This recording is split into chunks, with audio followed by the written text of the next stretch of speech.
And these are sometimes, you know, the worst behaved kids, but sometimes they can just be the chatty kids as well. You know, I've got one girl in my class who's a lovely girl, just chat all the time. And I've got to the point where I said to her, Sophia, you simply can't sit next to your friends anymore. Sorry, that's the way it is. You know, you work better, they work better if you're sitting apart. Again, in terms of, not so much in terms of your discipline or classroom management, but in terms of your teaching and lesson planning, have a predictable and consistent structure to your lessons.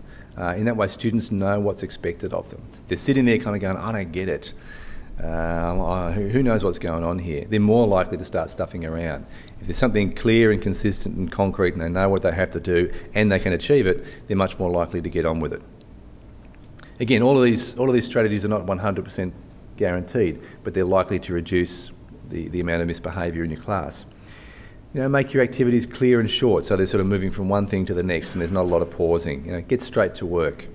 I know certainly on the lessons where I'm running late, or I've got to, you know, I haven't got my computer set up and I'm fiddling around with stuff, and 10 minutes into the lesson the kids are bored and restless. They're much more likely to misbehave then than if I can walk in, sit down, I can go, bang, here's the first activity. Then we sort of get to the point where if you do have misbehaviour, what do you do? And this is pretty much straight out of the Ray Lewis textbook. Reminders. I try to call them reminders now, not warnings. Reminders for good behaviour, followed by predictable consequences. Use your hinting first. You know, sometimes just standing and crossing your arms and looking and waiting is enough. You know, sometimes you need to kind of move in a certain way. Have a scale of consequences that the kids know. They're predictable and they're fair and they're consistent. Give the kids a series of reminders. Even though a kid may be the most difficult kid in the school, give them a chance or two to settle down before you punish them or boot them. And at least then you can say to the kid later on, you know, we gave you the chances. You could have settled.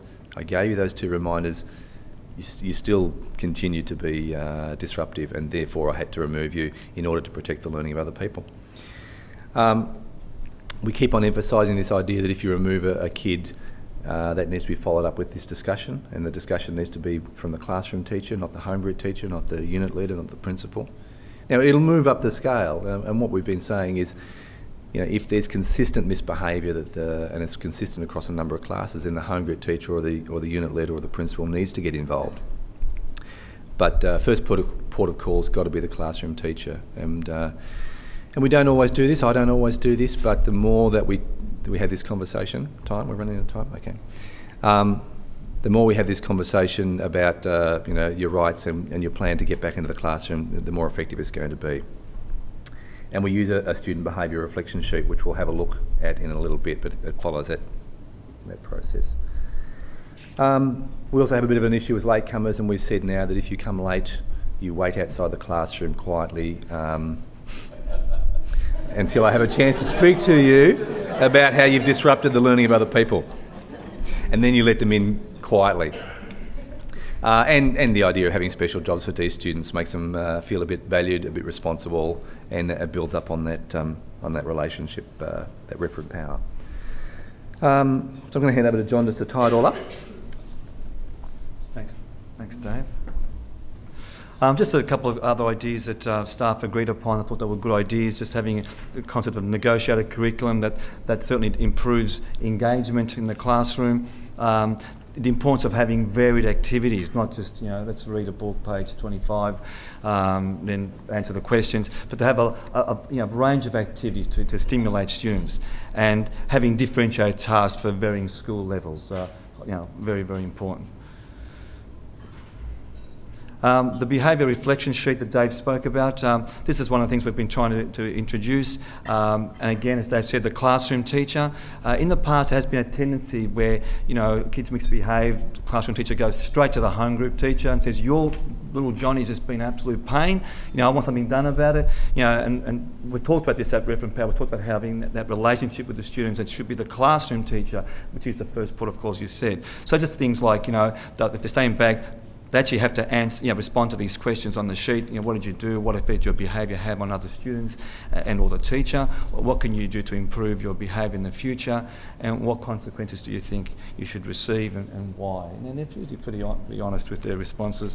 I guess in the future, what would we like to see? It's a bit difficult to have if I had a crystal ball, it would be wonderful, but if I had that crystal ball, it would be great to, we would hope we would see things like, staff using these strategies consistently across the school, that the effectiveness of those strategies are continually being discussed in our unit structure.